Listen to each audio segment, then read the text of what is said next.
তেল নিয়েছি মাত্র 3 ঘন্টার মধ্যে, আজকে লাগলো 5 ঘন্টা, আবার দামও বৃদ্ধি। এতদিন যে আপনার তেলের দাম কমায় রাখছে, এটাই আমাদের জন্য অনেক কিছু। 4.5 ঘন্টা দাঁড়িয়ে আছে সিরিয়ালে, কোনো ফায়দা নাই। সরকার বলছে পর্যাপ্ত পরিমাণ তেল আছে, তেল থাকলে তেলের দাম বাড়বে কেন? সন্তুষ্টি, কারণ পুরো পৃথিবীতে তো একই অবস্থা। আমাদের সরকার যে আপনার এতদিন যে আপনার তেলের দাম কমায় রাখছে, এটাই আমাদের জন্য অনেক কিছু। এতদিন তো দাম বাড়তে ছিল না, এখন হঠাৎ করে দাম বাড়াইছে, কিন্তু আমরা তো সুবিধা তো পাইতেছি না। এমন হইতো যে তেল অ্যাভেলেবেল হয়ে গেছে, তাইলে এক বিষয় ছিল যে দাম দিয়ে বেশি দিয়ে হইলেও তেল পাইতেছি, কিন্তু এখন তো আরও লাইন বেশি বাড়তেছে, তেল নাই কিন্তু দাম বাড়তি, আবার হয়রানি হইতেছে। শিয়া বাটার ও ভিটামিন সমৃদ্ধ লিলি বিউটি সোপ, তারুণ্যময় উজ্জ্বল ত্বকের জন্য। আমার মনে হয় এটাতে একটু সময় লাগবে। মাত্র 140 টাকা করছে, আস্তে আস্তে মানুষ নেওয়া কমায় দিবে, অথবা যাদের যতটুকু স্টকে আছে ওগুলো ইউজ করবে। সময় লাগবে পরিস্থিতির রেজাল্টটা বোঝার জন্য, এখনই বোঝা যাবে না। মজুদ অনেকে করেছে, এটা তো সত্য কথা, কারণ এটা হচ্ছে বোঝা যায় মজুদ করছে, যাদের প্রয়োজন নাই তারাও নিচ্ছে, কিন্তু এখন ওগুলো ব্যবহার করবে যেহেতু দাম বাড়ছে। সো এখন চাপটা কমতে পারে আশা করি। আমি সকাল 6:36 লাইনে ধরছি, আপনার সেটা হচ্ছে মোতালে প্লাজার পিছন থেকে। এখন বাজে হচ্ছে 12:30। অফিসে যাব কোন সময়?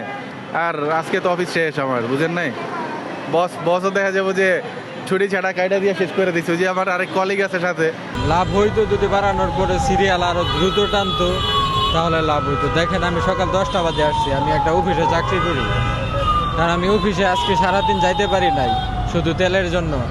তাহলে এটা কি সত্যি এটা রাষ্ট্র ব্যবস্থার ঘাটতি আছে? কিছু করার নাই ভাই। এখানে দাঁড়িয়েছে আমরা 10টার দিকে, এখন বাজে 4টা, এখনও পাম্পে আমরা ঢুকতে পারি নাই। পুরা 5 ঘন্টা অলরেডি চলে গেছে। অনেক উল্টা দিক দিয়ে ঢুকে এলোমেলো করে তেল নিয়ে চলে যাচ্ছে। ভিআইপি নাম। এই যে ফুয়েল পাম্পে এই যে রেশনিং সিস্টেম করে 500 টাকা দেয়, 400 টাকা দেয়, কি হয়? আবার কাউকে বিআইপি পাস আছে তাদের ফুল দেয়। আমরা যারা রাইড দেই বা আমরা একটা অফিসে চাকরি করি, তো আমরা কয়বার তেল নিতে পারি? হয়তো আমরা এই যে 400 টাকা তেল নিলে আমরা 5-6 দিন যায়।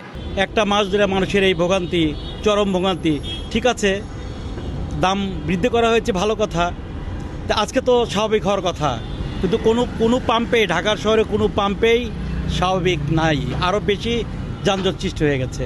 5 ঘন্টা হলো এখানে আসছি, এর আগের দিন তেল নিয়েছি মাত্র 3 ঘন্টার মধ্যে, আজকে লাগলো 5 ঘন্টা, আবার দামও বৃদ্ধি। সংকট মনে হচ্ছে না আমাদের কাছে, কারণ তেল তো আছে, তেল তো সব জায়গায় আছে। এখন হয়তো 140 টাকা দাম বাড়াইছে, হয়তো এটা পেট্রোল পাম্প মালিক যারা আছে হয়তো এখন তেল ছাড়তে পারে, যারা সিন্ডিকেট করে রাখছে তেল বাড়ানোর জন্য, বাড়লে হয়তো তারা বেশি বেনিফিট করতে পারবো। এখন হয়তো কিছুটা সংকট কাটতে পারে, যা তা বলা যায় না।